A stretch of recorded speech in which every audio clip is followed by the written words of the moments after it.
कतार के सभी दर्शकों का बहुत बहुत स्वागत है। मैं हूं सोना पांडे और यहां पर शिक्षकों का सम्मान किया जा रहा है, उनका प्रतिभा का सम्मान हो रहा है जिन्होंने शिक्षा के लिए कहीं ना कहीं अपने आप को पूरी तरह से समर्पित कर दिया।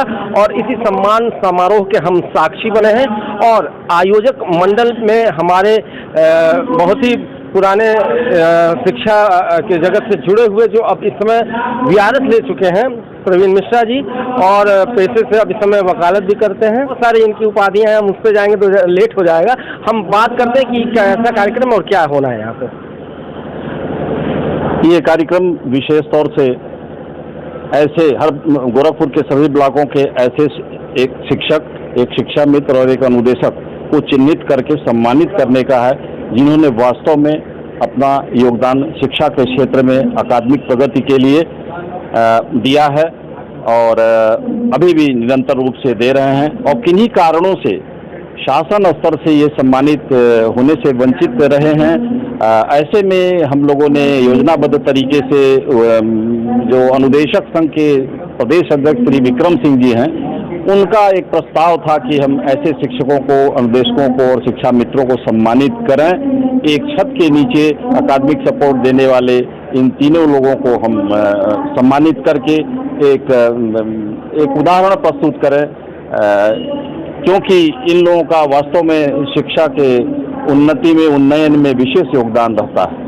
निश्चित रूप से मिश्रा जी, सबसे बड़ी बात यह है कि सरकार को तो इसके लिए खुद ही कदम उठाना चाहिए था, लेकिन नहीं, आप लोग अपने कोष से, अपने फंड से जाए जैसे भी ये कर रहे हैं। और चूंकि एक शिक्षक का सम्मान तो जिस दिन से वो ज्वाइनिंग कर लेता है, सम्मान के साथ उसका कर्तव्य भी मतलब आपस में जुड़ जाते हैं। और ये वास्तव में राष्ट्र निर्माण की जहाँ बात आती है तो शिक्षक की बहुत ही महती भूमिका होती है। तो उस दृष्टिकोण से आप इस समारोह को कैसे देखते हैं?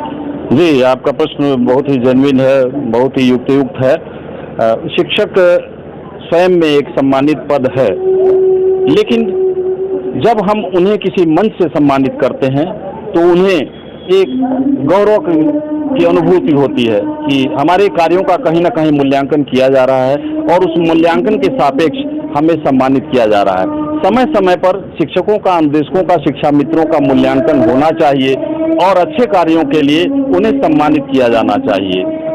ऐसी व्यवस्था शासन स्तर से है, लेकिन हम व्यक्तिगत स्तर से इस नाते करने का एक बीड़ा हम लोगों ने उठाया है कि यह प्रदेश के अन्य जनपदों में भी एक संदेश जाए कि वास्तव में अच्छे कार्यों के लिए सम्मान दिया जाना चाहिए, सम्मानित किया जाना चाहिए, चाहे वो शिक्षा मित्र हो, चाहे वो शिक्षक हो, चाहे अनुदेशक हो। इन तीनों में हम अपने स्तर से कोई भेदभाव नहीं करेंगे और एक छत के नीचे हम तीनों को सम्मान देंगे। आजाद पांडे जी हैं और पांडे जी से हम भी जानना चाहेंगे, ये भी आयोजक मंडल के ही हैं, साथ जी हैं। और सबसे बड़ी बात ये है कि इस तरह का कार्यक्रम से कहीं ना कहीं एक शिक्षक का सम्मान तो बनता ही है, बढ़ता ही है।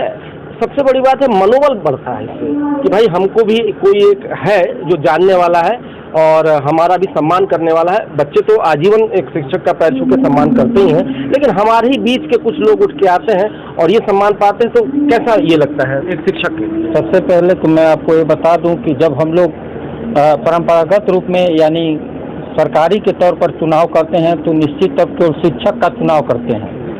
तो पहला मंच जब हमको मालूम हुआ कि हर ब्लॉक से एक शिक्षा मित्र, एक शिक्षक और एक अनुदेशक आएंगे, तो ये मन में उत्साह हुआ कि चलो कोई एक मंच तो मिला जिनमें ऐसे लोगों को भी सम्मानित किया जाता है जो हमारे शिक्षकों के बराबर ही काम करते हैं।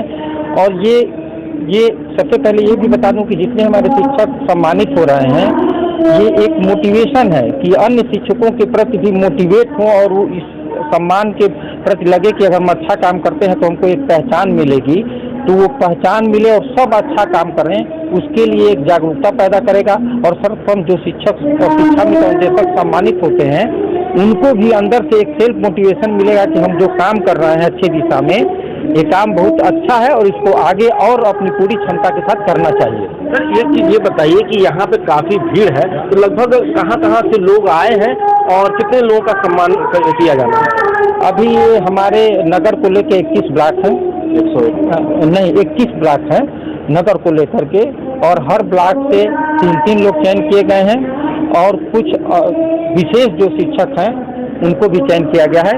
इस प्रकार कुल 101 लोगों का सम्मान यहाँ किया जा रहा है, जो गोरखपुर जिले में निश्चित तौर पर एक अभिप्रेरणा प्रदान करेगा और गोरखपुर की शिक्षा निश्चित तौर पर उच्च गुणवत्ता के साथ सर्वोच्च स्तर पर विराजमान होगी। ये एक आंदोलन भी है, समझ लीजिए। अंतिम सवाल प्रवीण मिश्रा सर से, चूंकि आप वीआरएस ले चुके हैं तो आप बोलने के लिए निश्चिंत भी हैं।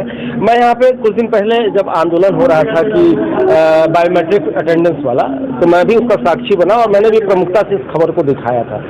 आप सरकार के इस निर्णय को किस तरह से देख रहे हैं बायोमेट्रिक अटेंडेंस को लेके? देखिए, बायोमेट्रिक अटेंडेंस ये प्रशासनिक व्यवस्था एक है जिसका हम विरोध नहीं करते हैं, लेकिन मेरा ये मानना है तरीके का विरोध हो रहा है जी। मेरा ये मानना है कि जब तक हम अपनी हौसला अफजाई खुद नहीं करेंगे, आत्म प्रेरित होकर के हम अपने कर्तव्य के प्रति कर्तव्यनिष्ठ नहीं होंगे, तब तक चाहे जितने कानून बना लिए जाएं, आत्म प्रेरणा के सामने वे सारे कानून गौर हैं।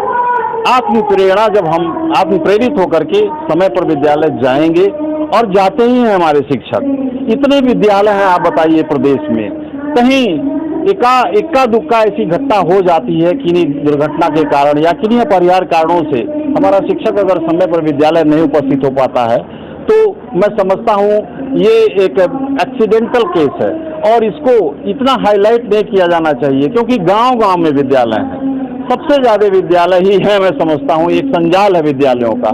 तो पूरे प्रदेश में किसी विशेष कारणवश, किसी विशेष परिस्थितिवश यदि कोई अध्यापक अनुपस्थित पाया जाता है, तो मैं समझता हूँ यह परिस्थिति जन्य है, न कि साशय।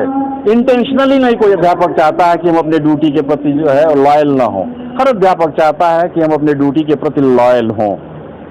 निश्चित तौर पे, तो जैसा कि प्रवीण सर ने कहा कि आत्म प्रेरणा की बात है, और उसी आत्म प्रेरणा से कहीं ना कहीं ये बीज पनपा है कि आज शिक्षकों का, अनुदेशकों का, सहायक शिक्षकों का सम्मान किया जाए। हम इस जज्बे को अपने चैनल के माध्यम से सलाम करते हैं।